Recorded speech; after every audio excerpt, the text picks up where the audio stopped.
জামাত ইসলামে যোগদান করলে কি ইসলাম ধর্ম গ্রহণ করে এরকম কোন নিয়ম আছে জামাত ইসলামে? দাঁড়িপাল্লার প্রতিনিধি হিসাবে ওখানে গেছি, বাংলাদেশ থেকে একমাত্র আমাকে ওখানে পাঠিয়েছে বাংলাদেশের মানুষের কথা বলার জন্য।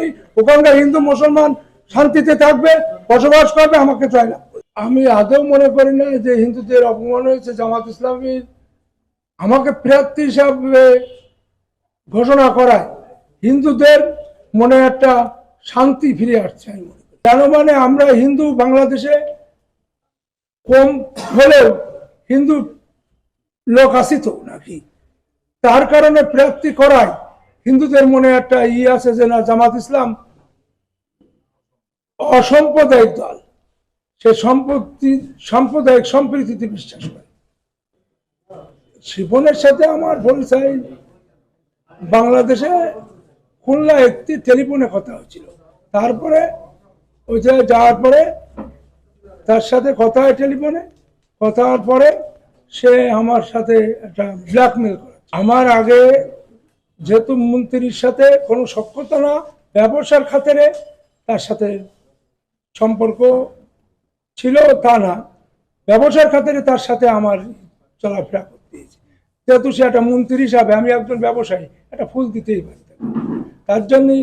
আর সে মন্ত্রী থাকাকালীন আমাকে আরো কণ্ঠাসা করে রাখেছিল যে জামাত ইসলাম করি। বিদেশি কোনো গোয়েন্দা সংস্থার সাথে আমার আদৌ কোনো যোগাযোগ নেই, কোনো কথা হয় না। এ দেশে জামাত ইসলাম আসলে মানুষ ভালো থাকবে, হিন্দু মুসলমান সবাই, খ্রিস্টান বৌদ্ধ সবাই ভালো থাকবে, ইসলাম কায়েম করবো, এ কথা তো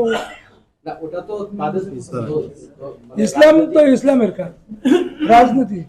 রাজনীতিতে সংসদে যদি আমাকে পাঠায় তখন হিন্দুদের পক্ষে কথা বলার চেষ্টা করবো, ইসলাম কায়েম করবো। আমি চাইছিলাম, তা বিষয় হয়নি, এই ছাড়া আর কোনো লোক যোগাযোগ করে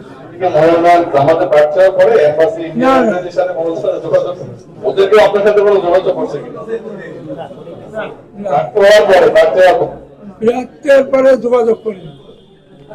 আচ্ছা, আমার নাম কাজী সাহেব, আমি আজকে পত্রিকায় কাজ করি। আপনি কি ইসলাম ধর্ম গ্রহণ করার প্রথম ধাপ হিসেবে কি এটাকে দেখছেন? জামাত ইসলামে যোগদান করলে কি ইসলাম ধর্ম গ্রহণ করে এরকম কোন নিয়ম আছে জামাত ইসলামের? আমি হিন্দুদের প্রতিনিধিত্ব করবো, না তাই অবশ্যই আছে, অবশ্যই আছে জামাতে। আমি কোন ট্রাম্প কার্ড হিসাবে ব্যবহার হচ্ছি না, যেহেতু হিন্দুদের তো বাংলাদেশে একটা প্রতিনিধিত্ব করার দরকার, সেই হিসাবে আমাকে পাঠিয়েছে। যদি আমি ওখান থেকে মানুষ আমাকে ভোট দিয়ে সংসদে পাঠায়, তাহলে আমি হিন্দুদের পক্ষে কথা বলবো, হিন্দুদের পক্ষে প্রতিনিধিত্ব করার চেষ্টা করবো, যে হিন্দুরা যাতে বাংলাদেশে ভালো থাকে।